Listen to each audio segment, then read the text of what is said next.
रिलायंस जियो, भारती एयरटेल और वोडाफोन का सेलफोन इस्तेमाल करते हैं, उनके लिए सालाना 34,824 करोड़, चौंकिएगा मत, मोदी सरकार ने उनके लिए 109 करोड़ सेलफोन कंज्यूमर्स पर 34,824 करोड़ सालाना का बोझ डाल दिया है। मोदी गवर्नमेंट, मोदी सरकार 119 करोड़ सेलफोन यूजर्स की कॉस्ट पर 3 प्राइवेट सेलफोन कंपनियों को सालाना 34,824 करोड़ कमवा रही है। तो मोदी 3.0 नए कार्यकाल का नया प्रसाद है, वही पुराना क्रोनी पूंजीवाद, क्रोनी कैपिटलिज्म जिसे राहुल जी कहते हैं। इसके कुछ तथ्य हैं जो मैं आपके समक्ष रखूंगा और कुछ प्रश्न हैं। सेलफोन मार्केट जो है इंडिया में वो ओलिगोपोली है, यानी केवल 3 सेलफोन ऑपरेटर्स हैं। रिलायंस जियो 48 करोड़ सेलफोन यूजर्स, ये मैं नहीं कह रहा, मैं ट्राई की सबसे लेटेस्ट रिपोर्ट आपको भेज रहा हूं, ये उसका डेटा है, उसका एक्सट्रैक्ट अलग से भेज रहा हूं।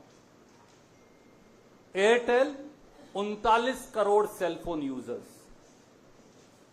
Vodafone idea 22 crore 37 lakh cellphone users, कुल 109 करोड़, कुल सेलफोन यूजर्स 119 करोड़। बाकी सरकारी कंपनियों के पास मुश्किल से बचते हैं 10 करोड़ के करीब। इनमें भी अगर मैं ये कहूं कि जियो और एयरटेल की डियोपली है, यानी 2 कंपनी ही देश के लगभग सारी सेलफोन मार्केट को कंट्रोल करती हैं, उनकी संख्या 87 करोड़। अब तथ्य क्या है? ट्राई ने 23 अप्रैल 2024 को यह रिपोर्ट जारी की है। इसमें 31 दिसंबर 2023 तक का लेटेस्ट डेटा अवेलेबल है। इस रिपोर्ट के मुताबिक सेलफोन कंपनीज का एवरेज रेवेन्यू पर कस्टमर पर मंथ, यानी हर महीने सेलफोन कंपनी औसतन अपने हर सेलफोन कस्टमर से, यानी आपसे जो ये कार्यक्रम देख रहे हैं या आपकी खबर पढ़ेंगे, 152 रुपया 55 पैसे कमाते हैं हर महीने। हर महीने हर सेलफोन कस्टमर से औसतन 152 रुपया 55 पैसे सेलफोन कंपनियां कमाती हैं। 27 जून 2024 को इफेक्टिव 3 जुलाई 2024 रिलायंस जियो ने अपने रेट 12% से 27% बढ़ा दिए, औसत 20%। इसकी जो सबसे अफोर्डेबल प्लान है 155 रुपए की, जो सबसे ज्यादा कस्टमर यूज करते हैं, मुझे बताया कि शायद उनकी संख्या 25 से 30 करोड़ देश में हो, वो 155 रुपए से 189 रुपए बढ़ा दी, 22% इंक्रीज। 28 जून यानी अगले दिन 2024 को इफेक्टिव 3 जुलाई 2024 एयरटेल ने अपने सेलफोन यूजर चार्जेस 11% से 21% बढ़ा दिए, औसत 15%। इफेक्टिव उससे अगले दिन 29 जून 2024 को, 27 को जियो बढ़ाता है, 28 को एयरटेल बढ़ाता है, 29 को वोडाफोन बढ़ाता है। इफेक्टिव डेट सेम है, इफेक्टिव 4 जुलाई, एक दिन आगे, वोडाफोन आइडिया ने अपने सेलफोन यूजर चार्जेस 10% से 24% बढ़ा दिए, एवरेज अगेन 16%। तो 2 चीजें स्टैंड आउट करती हैं कि तीनों कंपनियों ने सलाह करके 72 घंटे में सेलफोन चार्जेस बढ़ाने की घोषणा की, और दूसरा एक ही तिथि से यूजर चार्जेस बढ़ाए, 3 जुलाई और 4 जुलाई, लगभग 24 घंटे के अंतराल में बढ़ा दी। 2 चीजें बिल्कुल साफ हो गई। अब एडिशनल पर ईयर बर्डन जब मैं बोलता हूं 34,824 करोड़ होगा आप सब पर, मुझ पर, आप पर, तो इसका क्राइटेरिया, मापदंड क्या है? एवरेज औसत जो रिलायंस जियो का टैरिफ इंक्रीज है आपने देखा 20% है। मासिक औसतन आय उनको 152 रुपया 55 पैसे है। ये मैं नहीं कह रहा, ये ट्राई ने अपनी रिपोर्ट में लिखित में दिया है, मैं एक्सट्रैक्ट भेज रहा हूं। तो उन्होंने 20% अगर बढ़ाया तो लगभग 30 रुपया 51 पैसे प्रति कस्टमर बढ़ाए। 48 करोड़ कस्टमर्स हैं, तो अगर मैं कम से कम औसतन भी ले लूं, वो भी ना लूं जो प्लान में 22% बढ़ाए हैं, आप औसत भी ले लें, तो 1464 करोड़ रुपया अतिरिक्त बोझ जियो के कस्टमर्स पर है, यानी 17,568 करोड़ सालाना। इसी प्रकार से 15% एयरटेल ने औसतन रेट बढ़ाया, जैसा मैंने बताया, तो 152 रुपया 55 पैसे महीने की औसतन आय है, तो ये बन गए 22 रुपया 88 पैसे पर कस्टमर अतिरिक्त जो देने होंगे। उनके कस्टमर की संख्या है 39 करोड़। 39 करोड़ से गुना करिए, बन गए 892 करोड़, सालाना बन गए 10,704 करोड़। तीसरा है वोडाफोन आइडिया, उन्होंने बढ़ाए औसतन 16%, जैसा मैंने आपको बताया, तो 152 रुपया 55 पैसे का 16% अगर अतिरिक्त हो जाए बन गया 24 रुपया 40 पैसे प्रति कस्टमर प्रति माह।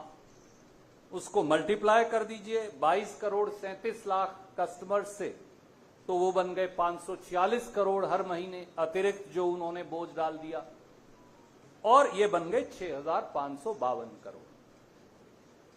मैं ट्राई की रिपोर्ट की ये रेलेवेंट एक्सट्रैक्ट कॉपी आपको भेज रहा हूं और फुल रिपोर्ट भी भेज रहा हूं, लिंक। 6 सवाल सीधे हैं, और वो सवाल क्या है? How can private cellphone companies holding 92% of cell phone user market share be permitted to unilaterally increase cell phone tariffs by an additional 34,824 crore or almost 35,000 crore annually without any oversight or regulation by Modi government? पहला सवाल, मोदी सरकार ने किसी भी regulation, नियम या निगरानी के बगैर प्राइवेट सेलफोन कंपनियों को 109 करोड़ भारतीयों पर, 109 करोड़ सेलफोन यूजर्स पर 34,824 करोड़ का अतिरिक्त बोझ उनकी जेब से निकालने की इजाजत कैसे दे दी?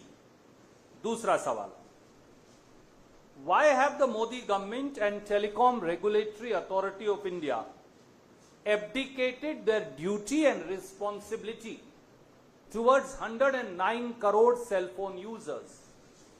मोदी सरकार और ट्राई ने 109 करोड़ सेलफोन यूजर्स के प्रति अपने कर्तव्य से मुंह क्यों मोड़ लिया और अपनी जिम्मेवारी से कन्नी क्यों काट ली? Third, wasn't the increase in cell phone prices withheld till the conclusion of the parliament elections, as Modi government would have been questioned on the justification for burdening 109 crore Indians and fleecing them of an extra 34,824 crore or 35,000 crore? क्या मोदी सरकार ने cellphone कंपनियों की कीमतों में होने वाली वृद्धि को उनसे मिली भगत कर संसदीय चुनाव पूरा होने तक टाल कर रखा, ताकि सरकार से और प्रधानमंत्री मोदी जी से 109 करोड़ सेलफोन यूजर्स पर सालाना डाले गए अतिरिक्त 35,000 करोड़ का जवाब कोई ना मांग सके? Question number 4, did the Modi government or TRAI conduct any study on need of capex or import on profitability by purchase of spectrum through auction after taking into account the previous set of concessions granted on AGR, adjusted gross revenue, as or under the telecom policy, or the spectrum auction installments deferment by Modi 2.0 on 20th November 2019 or any other related factors. साथियों, कोई कह सकता है कि भाई मैंने इसलिए rate बढ़ाए कि मैंने नई स्पेक्ट्रम खरीद लिया या मैंने बहुत पैसा कंपनी में लगाया। तो हमारा सवाल यह है कि क्या मोदी सरकार ने 109 करोड़ सेलफोन यूजर्स पर 35,000 करोड़ सालाना की अतिरिक्त वसूली का बोझ डालने से पहले कोई अध्ययन या जांच की? क्या मोदी सरकार ने नीलामी के माध्यम से स्पेक्ट्रम की खरीद से होने वाले असर या कैपेक्स की जरूरत का कोई अध्ययन किया? कोई ऐसी स्टडी उनके पास है? क्या मोदी सरकार ने AGR, एडजस्टेड ग्रॉस रेवेन्यू पर दी गई पिछली रियायतें या फिर 20 नवंबर 2019 को मोदी जी ने छूट दे दी थी 42,000 करोड़ की स्पेक्ट्रम ऑक्शन इंस्टॉलमेंट की पेमेंट की, उनका क्या असर होगा, इसका कोई अध्ययन किया? Question number 4, how can all private sale phone companies increase their tariffs between 15% to 20%?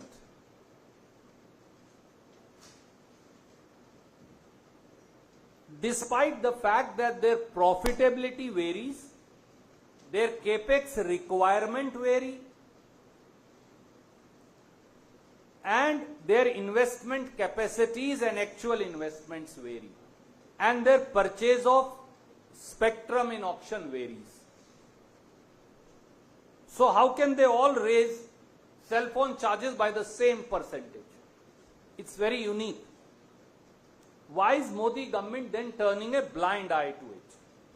ऐसा कैसे हो सकता है कि सभी सेल फोन कंपनियां अपने सेल फोन के चार्जेस 15% से 20% लगभग बराबर बराबर बढ़ा दें, जबकि उनकी इन्वेस्टमेंट की कैपेसिटी, उनके कस्टमर्स, उनका केपेक्स रिक्वायरमेंट, उनकी कैपेसिटीज, उनकी एक्सपेंशन प्लान सब भिन्न है?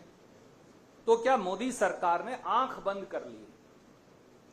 And fifth and last, since prime minister and his ministers quote supreme court on telecom very often, so I want to remind them, isn't it correct that the Supreme Court of India in Delhi Science Forum versus Union of India said, and I quote the Supreme Court, the central government and the telecom regulatory authority have not to behave like sleeping trustees, but have to function as active trustees for public good.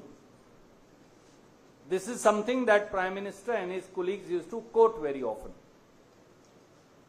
क्या ये सच नहीं कि भारत की supreme court में Delhi science forum versus union of India में साफ कहा कि केंद्र सरकार और टेलीकॉम रेगुलेटरी अथॉरिटी को निष्क्रिय ट्रस्टी की तरह व्यवहार नहीं करना चाहिए, बल्कि जनता के जन कल्याण के लिए सक्रिय ट्रस्टी के रूप में काम करना होगा? तो क्या मोदी सरकार देश की जनता के साथ विश्वासघात कर रही है? उम्मीद है कि देश के प्रधानमंत्री देश की 143 करोड़ जनता और 109 करोड़ उनमें से सेलफोन यूजर्स जो हैं उनको जवाब देगी कि हमसे 35,000 करोड़ क्यों वसूले जा रहे हैं। धन्यवाद। कोई प्रश्न आप पूछना चाहें तो स्वागत।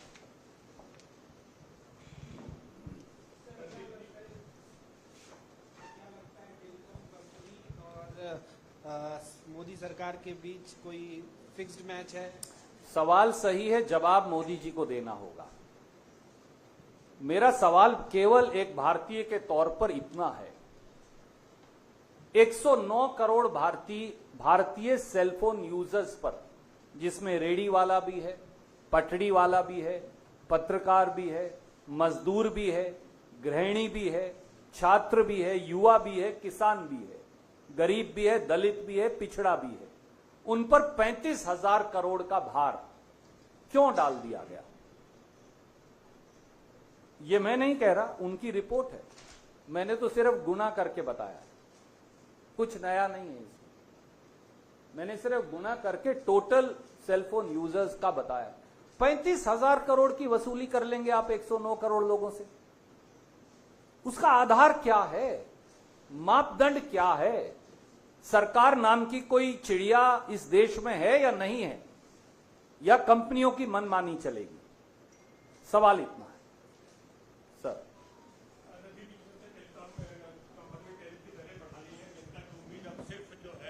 सरकार या ट्राई पर होती, लेकिन ट्राई और सरकार दोनों ने कहा है कि ऐसा मामला इतना गंभीर नहीं कि हम इसमें हस्तक्षेप करें। जो कंपनियां रेट बढ़ने दीजिए, उनका हम गुणवत्ता पर जोर देते हैं, टैरिफ आने से गुणवत्ता बढ़ेगी।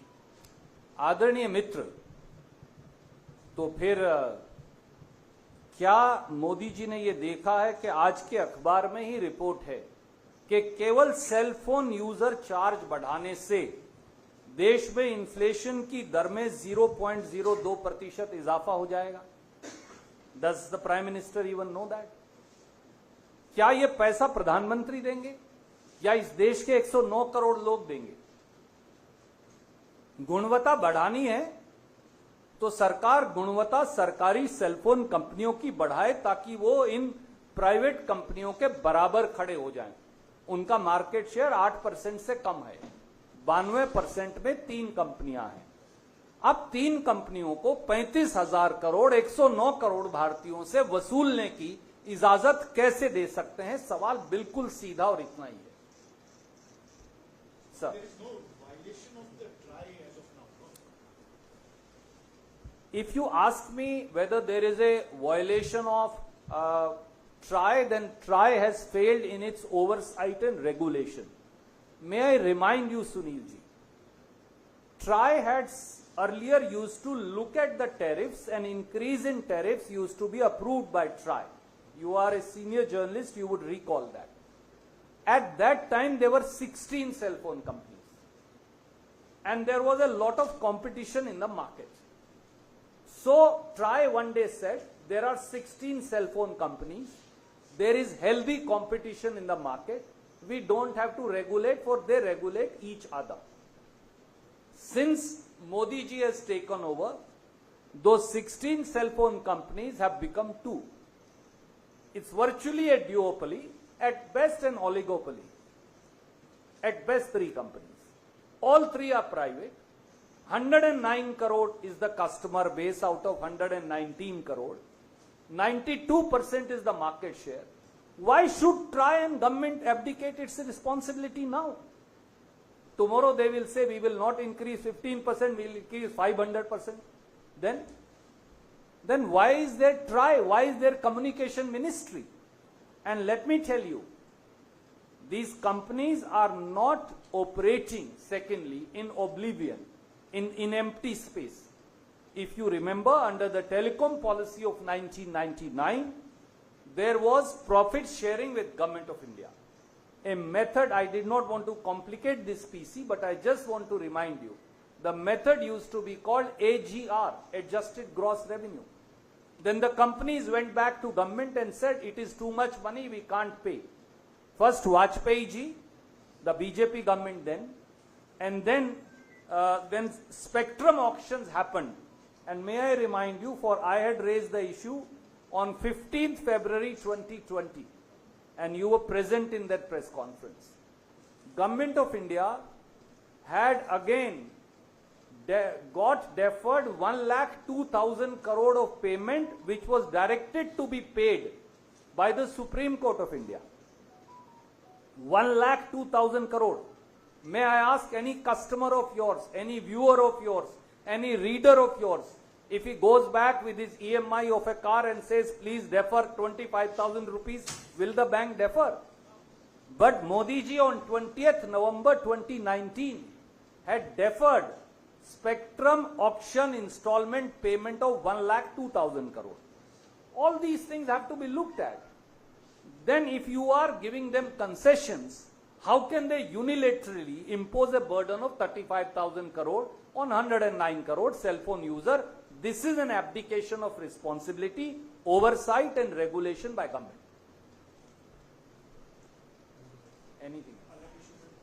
हाँ सर, हाँ सर, जरूर पूछिए। आज 6 विधायक भी जो है कांग्रेस शामिल हुए, अभी 6 और आने वाले हैं। बीआरएस ने आज ट्वीट कर कहा, राहुल गांधी जी क्या ऐसे ही संविधान बचाएंगे? आदरणीय मित्र, बीआरएस ने मोदी जी के साथ मिलकर बहुत साल, 10 साल संविधान बचाया तो था। जब उनके विधायक साथी उन्हें छोड़कर भाग रहे हैं, क्योंकि वहां ना नीति बची, ना निष्ठा बची, ना पार्टी बची, ना रास्ता बचा और शायद ना व्यक्तित्व बचा, तो ऐसे में अगर कोई स्वेच्छा से उनकी पार्टी से त्याग पत्र दे रहा है तो कांग्रेस पार्टी का कसूर कैसे हो सकता है? मुझे लगता है, मैं बहुत सादर से हाथ जोड़कर उन्हें कहूंगा, आप अपने घर में झांक कर देखिए, क्योंकि कमी वहां है, कमी हमारे यहां नहीं।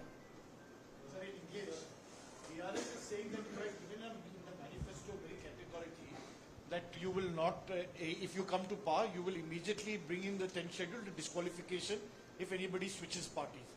Why double standards now that what is happening in Telangana? My dear friend, there are no double standards. BRS trampled the constitution and its ethos in the state and at the center in cahoots with the Bharatiya Janata Party for a decade. Finally, they got caught in various controversies. And typical to BJP, they try to eat up the BRS, since they eat up every ally that they ally with and eat up their space, but that is their problem. The problem today is that BRS is disintegrating as a political unit. And because it neither has ideology nor also has lost a path based on which once the state of Telangana was carved out by the Congress party on the initiative of Srimati Sonia Gandhi and Dr. Manmohan Singh. Having lost the path, the party is disintegrating. I think the problem for BRS and its chief, I will tell him with folded hands and with due respect, please look within. The problem lies in you and your family. The family fiefdom that you ran, a corrupt and dictatorial fiefdom that you ran. And that's why that architecture is crumbling. It crumbled before the elections. It is crumbling post the election. So they are crumbling as a political unit. So don't blame us. Look within. Sir 2 सवाल है, एक राजनीतिक है और एक धार्मिक और सामाजिक। एक पहला सवाल है, हरियाणा में आने वाले महीनों में विधानसभा चुनाव होने और उसके कुछ महीनों के बाद दिल्ली में भी होगा। दोनों जगहों पे कोई गुंजाइश है कि कांग्रेस और आम आदमी पार्टी के बीच चुनावी गठबंधन होगा? पहला सवाल ये। और दूसरा सवाल ये है, पहले सवाल का जवाब जी। आदरणीय मित्र, मेरी आपसे अनुरोध है, मुझे लगता है कि हमारे कम्युनिकेशन हेड जयराम रमेश जी ने इस पर एक वक्तव्य दिया है, उसमें मुझे कुछ और जोड़ना नहीं है। फिर भी मैं हमारे जो महासचिव हैं प्रभारी, उन्हें बोलूंगा, हरियाणा के, रिक्वेस्ट करूंगा कि वो आपके इस सवाल का सेपरेटली जवाब दें। सर दूसरा सवाल ये है कि जमीयते उलेमा हिंद की नेशनल गवर्निंग काउंसिल मीटिंग में स्कूलों के अंदर हिंदू धर्म की प्रथाओं को आगे बढ़ाने के खिलाफ प्रस्ताव पारित किया और इस प्रस्ताव का नाम है स्कूलों में विशेष धार्मिक प्रथाओं की निंदा। कैसे देखती है कांग्रेस? मित्र, पार्टियां स्कूलों का करिकुलम का फैसला नहीं कर सकती, सरकारें स्कूलों के करिकुलम का फैसला करेंगे। और जब देश का संविधान कहता है कि हम एक सेकुलर डेमोक्रेटिक रिपब्लिक हैं, तो हर सरकार की ये जिम्मेवारी है, समेत भारत सरकार के, जो अपना कुंचित एजेंडा कई बार इंपोज करने की कोशिश करते हैं, कि वो संविधान के मुताबिक स्कूलों के करिकुलम का निर्धारण करें। सर, नीट एग्जामिनेशन को लेकर सड़क से संसद तक काफी हंगामा हुआ। इस बीच सरकार ने नीट पीजी 2024 एग्जामिनेशन की नई तारीख 11 अगस्त घोषित की है, जिसे 22 जून को स्थगित कर दिया गया था। देखिए, medical dental admission overly delayed है, लाखों बच्चे सफर कर रहे हैं। लाखों पेरेंट्स परेशान हैं, करोड़ों लोग, 24 लाख बच्चे, और अगर एक परिवार में 4 सदस्य की मैं औसत भी गिनूं तो 1 करोड़ से ज्यादा लोग, 1.5 करोड़ 2 करोड़ लोग प्रभावित हैं। तो हमारी सरकार से ये जरूर प्रार्थना है कि अपनी इन्वेस्टिगेशन पारदर्शी तरीके से 15 दिन में जनता के पटल पर रख दीजिए, जो भी उसका नतीजा है। सब जानते हैं कि नीट में जो घपला घोटाला हुआ उस पर 6 बार तो शिक्षा मंत्री ने अपने बयान बदले 10 दिन के अंदर। तो अब दोबारा फिर इस नीट की पीजी परीक्षा हो या मेन परीक्षा, इसको घपले घोटालों की भेंट मत चढ़ाइए और जल्दी से जल्दी मेडिकल डेंटल जो परीक्षाएं हैं उनकी एडमिशन्स पूरी हो जाएं और बच्चे अपनी शिक्षा ग्रहण करें। हमारा केवल इतनी ही मांग है और दोषियों को सजा मिले। 2 सवाल हैं। एक तो पहला ये कि गुजरात में 2017 में जब चुनाव हुए थे, आपने बतौर कम्युनिकेशन हेड और राहुल गांधी ने बतौर कांग्रेस नेता वहां पर डेरा डाल दिया था और जो नतीजे आए थे कांटे की टक्कर हुई थी, किसी तरह से बीजेपी जीत गई थी। 2022 में कांग्रेस ने इतिहास का सबसे बुरा प्रदर्शन किया और उसके बाद अब राहुल गांधी ने संसद में कहा है कि गुजरात हम जीतने जा रहे हैं, लिख कर ले लो, इंडिया गठबंधन जीतेगा। तो ये चुनौती किस आधार पर दे रहे राहुल गांधी, क्योंकि सबसे खराब प्रदर्शन 2022 में रहा है। आदरणीय मित्र, गुजरात महात्मा गांधी की जन्मभूमि भी है, कर्म भूमि भी है। गुजरात सत्य और अहिंसा के आंदोलन की धरती है। गुजरात भारत की गंगा जमुनी तहजीब की धरती भी है। गुजरात में यह सच है कि एक वातावरण पैदा कर मौजूदा समय में भाजपा आपको शक्तिशाली नजर आती है संख्या बल के आधार पर यह संख्या बल जो है ये एक राजनीतिक गुब्बार पैदा करके इकट्ठा किया गया है और आप जानते हैं कि देर सबेर वो धूल उतरती जरूर है और आसमान साफ होता अवश्य है। सत्य और अहिंसा के उस बापू के सिद्धांत के आधार पर राहुल गांधी जी ने यह वक्तव्य दिया है कि हम और कड़ी मेहनत करेंगे, एक एक गुजरात के हमारे भाई बहन का दिल जीतेंगे, वहां के एक एक व्यक्ति की समस्या को उजागर करेंगे और उसका दूरगामी हल निकालेंगे और उसके आधार पर कांग्रेस दोबारा अपना परचम गुजरात में लहरा पाएगी। दूसरा सवाल ये कि आप हरियाणा से आते हैं, हरियाणा हो गया, पश्चिमी उत्तर प्रदेश हो गया, इन राज्यों में सेना में जवान बहुत भर्ती होते हैं। अग्निवीर को लेकर के एक विवाद अभी भी थम नहीं रहा है कि 1 करोड़ रुपए राजनाथ सिंह और सेना ने अब लिख कर दिया कि दिए गए, राहुल गांधी ने कहा नहीं दिए गए, फिर कहा जा रहा है कि वो इंश्योरेंस का पैसा है। तो एक्चुअली कांग्रेस कहना क्या चाहती है, लोग ये कह रहे हैं। आदरणीय मित्र, देश का दुर्भाग्य है कि देश के रक्षा मंत्री ने देश को अग्निवीर की बात पर झूठ बोला, जिसकी सच्चाई राहुल गांधी जी ने बयां की। मैं एक चार्ट आपके लिए लाया हूं, मैं आपको भेजे देता हूं। इस चार्ट में मैंने अग्निवीर, प्री अग्निवीर और मेंबर्स ऑफ बीएसएफ, सीआरपीएफ, ताकि कोई शक ही ना रहे, ये चार्ट आपको मेरे सहयोगी संजीव सिंह जी भेज देंगे। अगर आप इस चार्ट को देखेंगे तो जो पहले 14 मद हैं उसमें अग्निवीर को कोई फायदा नहीं है।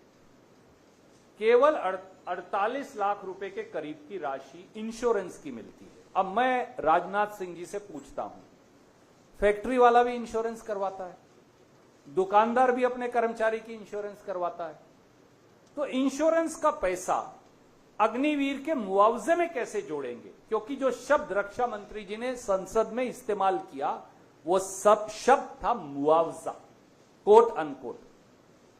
क्या इंश्योरेंस का पैसा मुआवजा गिना जा सकता है? जो असली पैसा है वो तो 40 लाख रुपए से कम है, तो वो 1 करोड़ कैसे हो गया? और प्रांतीय सरकार ने अगर पैसा दे दिया तो वो आप मुआवजे में कैसे गिन लेंगे? तो इसलिए रक्षा मंत्रालय किसी अग्निवीर को जो वीर गति को प्राप्त हो कितना मुआवजा देगा, इसके लिए साफ रक्षा मंत्री को आकर बताना चाहिए, और नहीं तो इस चार्ट का जवाब दे दे। ये चार्ट मैं आपको भेज रहा हूं।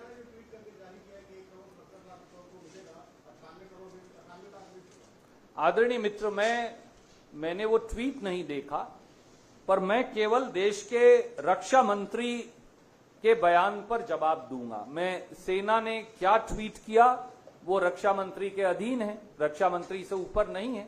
अगर रक्षा मंत्री ये कहते हैं कि मुआवजे में 1 करोड़ मिलेंगे तो रक्षा मंत्री झूठ बोलते हैं, क्योंकि इंश्योरेंस का पैसा आप मुआवजे में काउंट नहीं कर सकते। मैं आपको ये कह रहा हूं, आप पत्रकार हैं, पत्रकारों पर जो कानून लागू है उसमें भी आपके भी इंश्योरेंस होगी, तो वो इंश्योरेंस मुआवजा कैसे माना जा सकता है?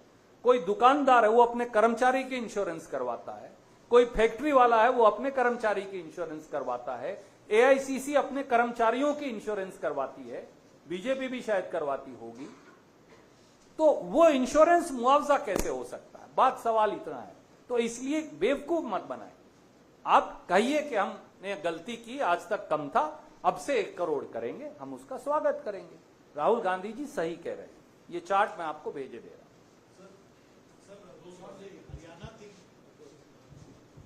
No problem, go one by one. Okay sir, ये हरियाणा और दिल्ली को लेकर आपसे पूछा गया है, मैं उसको दोबारा फ्रेम करता हूं, क्योंकि आम आदमी पार्टी ने ये कहा है कि आगामी विधानसभा चुनाव में कांग्रेस के साथ सीटों को लेकर कोई तालमेल की बातचीत नहीं है, कोई गठबंधन नहीं होगा। इस पर क्या रिएक्शन है, पहला सवाल। जब उन्होंने कह ही दिया फिर मैं क्यों रिएक्ट करूं? नहीं तो क्या आप लोगों ने अपने दरवाजे खोले हमारे रखे, अभी ऑप्शन हमारे खुले जो हुए? कम्युनिकेशन हेड हैं श्री जयराम रमेश, उनका वक्तव्य आज आ चुका है, मुझे उसमें कुछ और जोड़ना है। ठीक है सर। फिर भी मैं श्रीमान दीपक बाबरिया जी से रिक्वेस्ट करूंगा कि कोई भी और एडिशनल बात उन्हें कहनी हो, वैसे तो कम्युनिकेशन हेड को हम सब कम्युनिकेट कर देते हैं, तो वो आपको अवश्य बता दें। But the issue is different, slightly different. The lesson that was learned in 2024 is that wherever you had an alliance, things worked out better for the India alliance. Only it didn't work out in Delhi, and in Haryana, it really didn't have much of an impact. Are you quite sure that you don't need an alliance in Haryana and that your Ekla Chalo will work? Because you have a different view in Jharkhand as well as in Maharashtra. Sunil ji, I may have a personal view which I will give to the party on the issue. But the party's communication head has already said that there is unlikelihood of any alliance both in the state of Delhi and Haryana. Yet the General Secretary in charge is common for both the states, Mr. Deepak Babaria. I will request him to clarify anything if there is anything else further. Sir यही हिंदी में बोल दीजिए ना जो आपने कहा। आदरणीय मित्र श्री जयराम रमेश पहले से ही कह चुके हैं कि कोई लाइक्लीहुड अलायंस की नहीं है इन दोनों प्रांतों में, दिल्ली और हरियाणा में। फिर भी मैं जो हमारे प्रभारी महासचिव हैं उन्हें कहूंगा कि कोई भी इस बारे में सूचना हो तो वो आपसे साझा करेंगे। ठीक है। और सर जो आपका प्रेस कॉन्फ्रेंस का मुद्दा था उससे जुड़ा हुआ एक सवाल है, जो मुख्य आप लोगों का सवाल है वो ये है कि तीनों टेलीफोन कंपनियों ने कीमतें बढ़ा दी, सरकार ने हस्तक्षेप नहीं किया और महंगाई की मार आम आदमी पर पड़ी है। आप जिस राज्य से के प्रभारी हैं, कर्नाटक सरकार ने लोकसभा चुनाव के बाद पेट्रोल और डीजल के दाम बढ़ाए, क्या उससे महंगाई की मार नहीं पड़ी है? और आपके प्रेस कॉन्फ्रेंस में कहा गया कि क्या सरकार लोकसभा चुनाव खत्म होने का इंतजार कर रही थी टेलीकॉम कंपनियों के दाम बढ़ाने का? वही सवाल आपसे पूछता हूं कि क्या राज्य सरकार लोकसभा चुनाव खत्म होने का इंतजार कर रही थी? आदरणीय मित्र, अगर यही क्राइटेरिया है तो सबसे पहले तो मोदी जी से पूछे जाना चाहिए कि पेट्रोल और डीजल अगर central excise doctor Manmohan Singh ji की सरकार के बराबर कर दें तो पेट्रोल का भाव लगभग 45 रुपया रह जाएगा और डीजल का भाव, अगर मुझे सही याद है क्योंकि वो आंकड़े मैंने कई बार आपके सामने प्रस्तुत किए हैं, सब्जेक्ट टू करेक्शन है, 37 रुपया रह जाएगा। तो क्या सेंट्रल एक्साइज वो कम करेंगे या बंद उस लेवल पर ले आएंगे जो डॉक्टर मनमोहन सिंह जी ने की थी? दूसरा सवाल यह भी है कि क्या भाजपा शासित सभी प्रदेश और उनके अलाइज जो उन्होंने एक्साइज लगा रखी है वो कम कर देंगे? मैं आपकी जानकारी के लिए बता रहा हूं, साउथ इंडिया में सबसे कम स्टेट टैक्सेस पेट्रोल और डीजल पे कर्नाटक में, कंपेयर टू अदर गवर्नमेंट्स अब थोड़े बढ़कर उनके बराबर हुए। Otherwise we were lowest in the entire South India, and this is a decision that finance minister of the state takes based on exigencies of the budget. Thank you.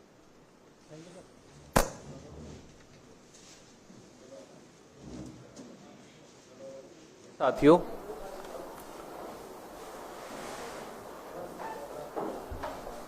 तीन जुलाई 2024 से इस देश में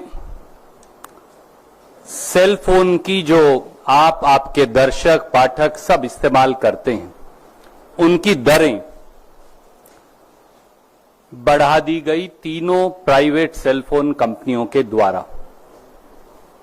ये खबर तो आई कि सेल फोन की दरें बढ़ी, पर यह खबर शायद नहीं आई कि उसका देश के ऊपर इंपैक्ट क्या हुआ। साथियों, 3 जुलाई 2024 से मोदी सरकार की आंख, कान और नाक के नीचे उनकी प्रत्यक्ष सहमति से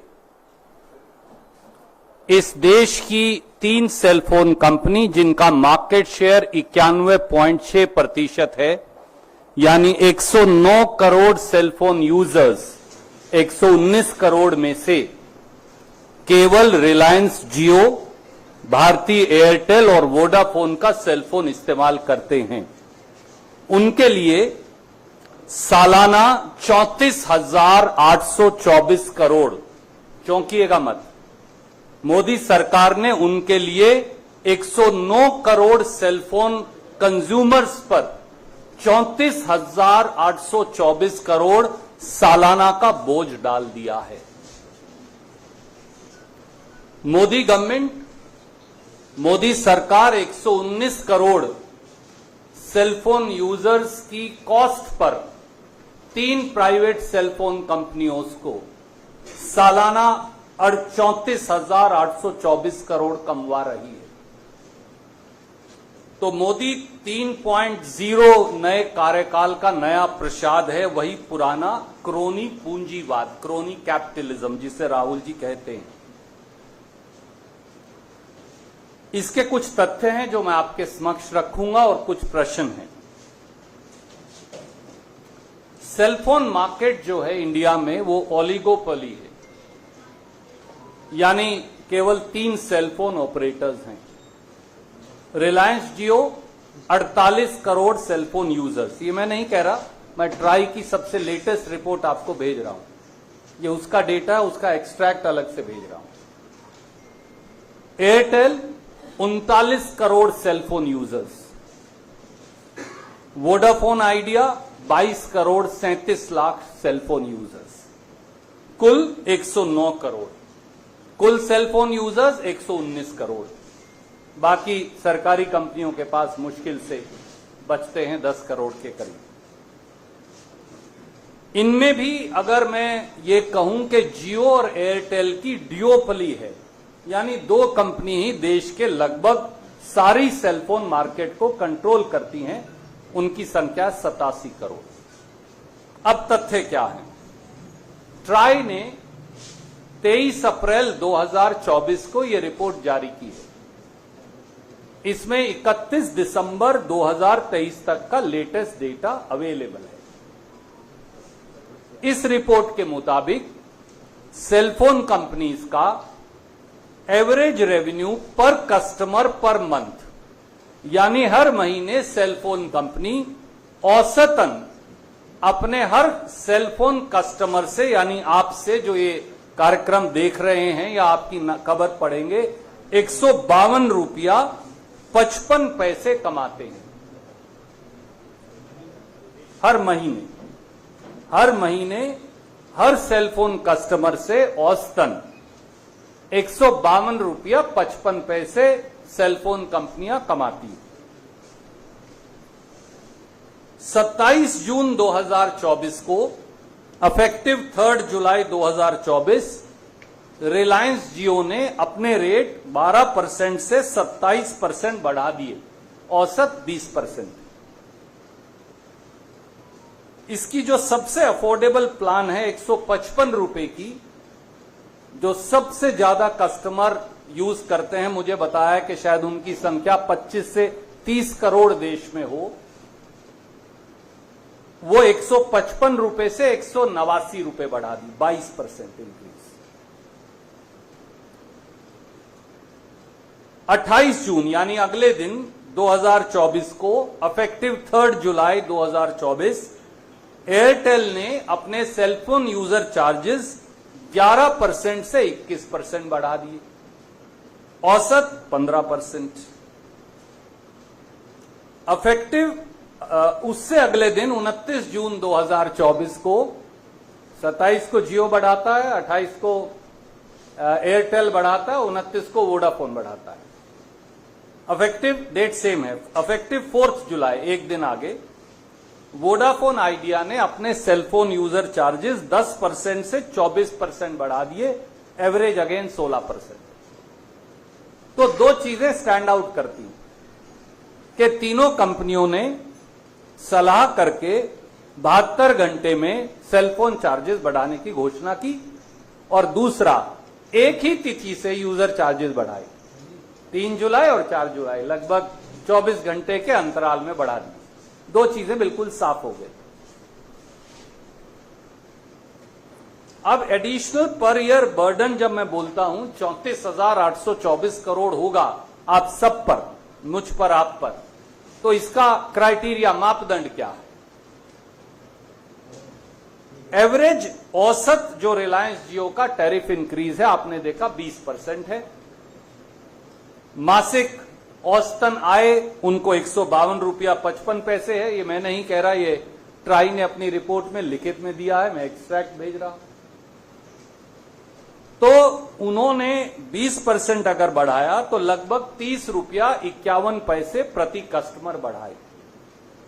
48 करोड़ कस्टमर्स हैं, तो अगर मैं कम से कम औसतन भी ले लूं, वो भी ना लूं जो प्लान में 22% बढ़ाए हैं, आप औसत भी ले लें, तो 1464 करोड़ रुपया अतिरिक्त बोझ जियो के कस्टमर्स पर है, यानी 17,568 करोड़ सालाना। इसी प्रकार से 15% एयरटेल ने औसतन रेट बढ़ाया, जैसा मैंने बताया, तो 152 रुपया 55 पैसे महीने की औसतन आय है, तो ये बन गए 22 रुपया 88 पैसे पर कस्टमर अतिरिक्त जो देने होंगे। उनके कस्टमर की संख्या है 39 करोड़, 39 करोड़ से गुना करिए, बन गए 892 करोड़, सालाना बन गए 10,704 करोड़। तीसरा है वोडाफोन आइडिया, उन्होंने बढ़ाए औसतन 16%, जैसा मैंने आपको बताया, तो 152 रुपया 55 पैसे का 16% अगर अतिरिक्त हो जाए बन गया 24 रुपया 40 पैसे प्रति कस्टमर प्रति माह। उसको मल्टीप्लाई कर दीजिए 22 करोड़ 37 लाख कस्टमर से, तो वो बन गए 546 करोड़ हर महीने अतिरिक्त जो उन्होंने बोझ डाल दिया, और ये बन गए 6,552 करोड़। मैं ट्राई की रिपोर्ट की ये रेलेवेंट एक्सट्रैक्ट कॉपी आपको भेज रहा हूं, और फुल रिपोर्ट भी भेज रहा हूं, लिंक। 6 सवाल सीधे हैं, और वो सवाल क्या है? How can private cellphone companies holding 92% of cell phone user market share be permitted to unilaterally increase cell phone tariffs by an additional 34,824 crore or almost 35,000 crore annually without any oversight or regulation by Modi government? पहला सवाल, मोदी सरकार ने किसी भी regulation, नियम या निगरानी के बगैर प्राइवेट सेलफोन कंपनियों को 109 करोड़ भारतीयों पर, 109 करोड़ सेलफोन यूजर्स पर 34,824 करोड़ का अतिरिक्त बोझ उनकी जेब से निकालने की इजाजत कैसे दे दी? दूसरा सवाल, why have the Modi government and Telecom Regulatory Authority of India abdicated their duty and responsibility towards 109 crore cell phone users? Modi सरकार और ट्राई ने 109 करोड़ सेलफोन यूजर्स के प्रति अपने कर्तव्य से मुंह क्यों मोड़ लिया और अपनी जिम्मेवारी से कन्नी क्यों काट ली? Third, wasn't the increase in cell phone prices withheld till the conclusion of the parliament elections, as Modi government would have been questioned on the justification for burdening 109 crore Indians and fleecing them of an extra 34,824 crore or 35,000 crore.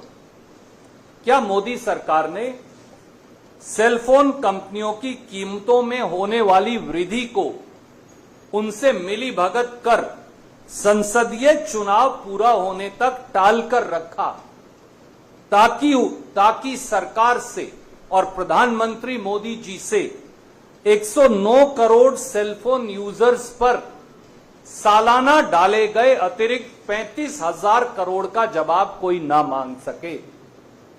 Question number 4.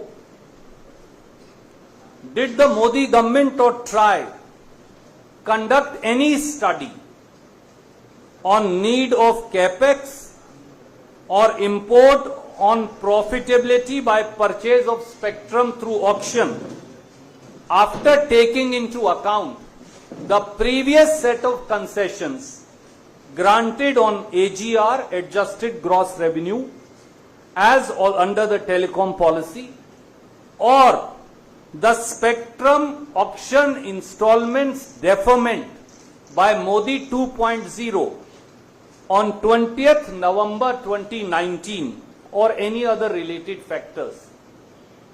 साथियों, कोई कह सकता है कि भाई मैंने इसलिए rate बढ़ाए कि मैंने नई स्पेक्ट्रम खरीद लिया या मैंने बहुत पैसा कंपनी में लगाया।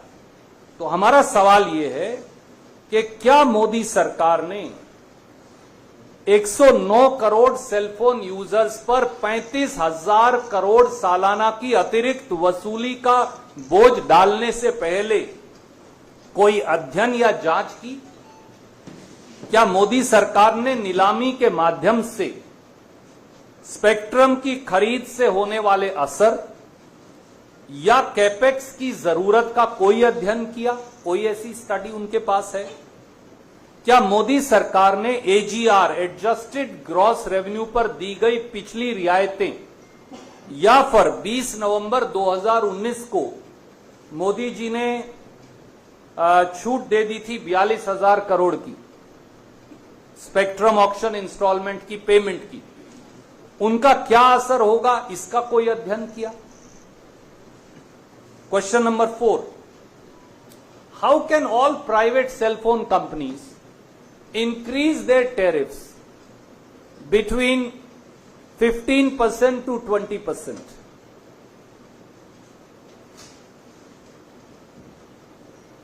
Despite the fact that their profitability varies, their capex requirement vary, and their investment capacities and actual investments vary, and their purchase of spectrum in auction varies. So how can they all raise cell phone charges by the same percentage? It's very unique. Why is Modi government then turning a blind eye to it? ऐसा कैसे हो सकता है कि सभी cell phone कंपनियां अपने cell phone के चार्जेस 15% से 20% लगभग बराबर बढ़ा दें, जबकि उनकी इन्वेस्टमेंट की कैपेसिटी, उनके कस्टमर्स, उनका केपेक्स रिक्वायरमेंट, उनकी कैपेसिटीज, उनकी एक्सपेंशन प्लान सब भिन्न है? तो क्या मोदी सरकार ने आंख बंद कर ली? And fifth and last, since Prime Minister and his ministers quote Supreme Court on telecom very often, so I want to remind them. Isn't it correct that the Supreme Court of India in Delhi Science Forum versus Union of India said, and I quote the Supreme Court, the central government and the telecom regulatory authority have not to behave like sleeping trustees, but have to function as active trustees for public good. This is something that Prime Minister and his colleagues used to quote very often. क्या ये सच नहीं कि भारत की supreme court ने Delhi science forum versus union of India में साफ कहा कि केंद्र सरकार और टेलीकॉम रेगुलेटरी अथॉरिटी को निष्क्रिय ट्रस्टी की तरह व्यवहार नहीं करना चाहिए, बल्कि जनता के जन कल्याण के लिए सक्रिय ट्रस्टी के रूप में काम करना होगा। तो क्या मोदी सरकार देश की जनता के साथ विश्वासघात कर रही है? उम्मीद है कि देश के प्रधानमंत्री देश की 143 करोड़ जनता और 109 करोड़ उनमें से सेलफोन यूजर्स जो हैं उनको जवाब देगी कि हमसे 35,000 करोड़ क्यों वसूले जा रहे हैं। धन्यवाद। कोई प्रश्न आप पूछना चाहें तो स्वागत।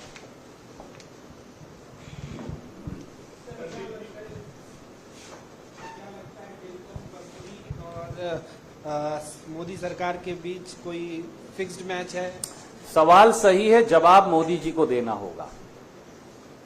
मेरा सवाल केवल एक भारतीय के तौर पर इतना है, 109 करोड़ भारतीय सेलफोन यूजर्स पर, जिसमें रेडी वाला भी है, पटड़ी वाला भी है, पत्रकार भी है, मजदूर भी है, गृहिणी भी है, छात्र भी है, युवा भी है, किसान भी है, गरीब भी है, दलित भी है, पिछड़ा भी है, उन पर 35,000 करोड़ का भार क्यों डाल दिया गया? ये मैं नहीं कह रहा, उनकी रिपोर्ट है।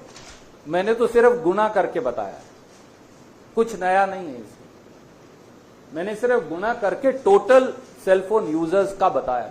35,000 करोड़ की वसूली कर लेंगे आप 109 करोड़ लोगों से? उसका आधार क्या है? मापदंड क्या है? सरकार नाम की कोई चिड़िया इस देश में है या नहीं है, या कंपनियों की मनमानी चलेगी? सवाल इतना है सर।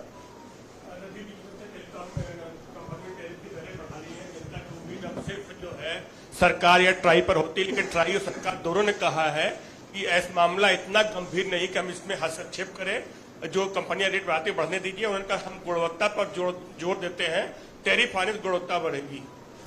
आदरणीय मित्र, तो फिर क्या मोदी जी ने यह देखा है कि आज के अखबार में ही रिपोर्ट है कि केवल सेलफोन यूजर चार्ज बढ़ाने से देश में इन्फ्लेशन की दर में 0.02% इजाफा हो जाएगा?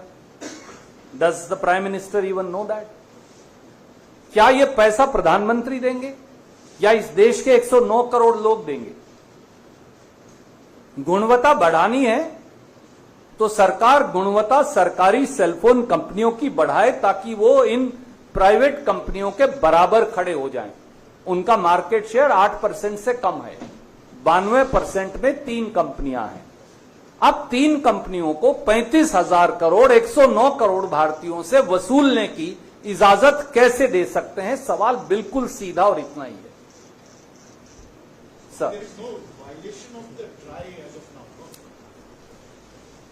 If you ask me whether there is a violation of TRAI, then TRAI has failed in its oversight and regulation. May I remind you, Sunil ji, TRAI had earlier used to look at the tariffs, and increase in tariffs used to be approved by TRAI. You are a senior journalist, you would recall that. At that time, there were 16 cell phone companies, and there was a lot of competition in the market. So TRAI one day said, there are 16 cell phone companies, there is healthy competition in the market, we don't have to regulate, for they regulate each other. Since Modi ji has taken over, those 16 cell phone companies have become 2. It's virtually a duopoly, at best an oligopoly. At best 3 companies. All 3 are private. 109 crore is the customer base out of 119 crore. 92% is the market share. Why should TRAI and government abdicate its responsibility now? Tomorrow they will say we will not increase 15%, we will increase 500%. Then why is there TRAI? Why is there communication ministry? And let me tell you, these companies are not operating, secondly, in oblivion, in empty space. If you remember, under the telecom policy of 1999, there was profit sharing with Government of India. A method, I did not want to complicate this PC, but I just want to remind you the method used to be called AGR, Adjusted Gross Revenue. Then the companies went back to government and said it is too much money, we can't pay. First Vajpayee ji, the BJP government then, and then spectrum auctions happened. And may I remind you, for I had raised the issue on 15th February 2020, and you were present in that press conference. Government of India had again got deferred 1,02,000 crore of payment which was directed to be paid by the Supreme Court of India. 1,02,000 crore. May I ask any customer of yours, any viewer of yours, any reader of yours, if he goes back with his EMI of a car and says, please defer 25,000 rupees, will the bank defer? But Modi ji on 20th November 2019 had deferred spectrum auction installment payment of 1,02,000 crore. All these things have to be looked at. Then if you are giving them concessions, how can they unilaterally impose a burden of 35,000 crore on 109 crore cell phone user? This is an abdication of responsibility, oversight and regulation by government. Anything? हाँ sir, हाँ sir, जरूर पूछिए। आज 6 विधायक भी जो है कांग्रेस शामिल हुए, अभी 6 और आने वाले हैं। बीआरएस ने आज ट्वीट कर कहा, राहुल गांधी जी क्या ऐसे ही संविधान बचाएंगे? आदरणीय मित्र, बीआरएस ने मोदी जी के साथ मिलकर बहुत साल, 10 साल संविधान बचाया तो था। जब उनके विधायक साथी उन्हें छोड़कर भाग रहे हैं, क्योंकि वहां ना नीति बची, ना निष्ठा बची, ना पार्टी बची, ना रास्ता बचा और शायद ना व्यक्तित्व बचा, तो ऐसे में अगर कोई स्वेच्छा से उनकी पार्टी से त्याग पत्र दे रहा है तो कांग्रेस पार्टी का कसूर कैसे हो सकता है? मुझे लगता है, मैं बहुत सादर से हाथ जोड़कर उन्हें कहूंगा, आप अपने घर में झांक कर देखिए, क्योंकि कमी वहां है, कमी हमारे यहां नहीं। BRS is saying that you have given in the manifesto very categorically that you will not, if you come to power, you will immediately bring in the 10th schedule to disqualification if anybody switches parties. Why double standards now that what is happening in Telangana? My dear friend, there are no double standards. BRS trampled the constitution and its ethos in the state and at the center in cahoots with the Bharatiya Janata Party for a decade. Finally, they got caught in various controversies. And typical to BJP, they try to eat up the BRS, since they eat up every ally that they ally with and eat up their space, but that is their problem. The problem today is that BRS is disintegrating as a political unit. And because it neither has ideology nor also has lost a path based on which once the state of Telangana was carved out by the Congress party on the initiative of Srimati Sonia Gandhi and Dr. Manmohan Singh. Having lost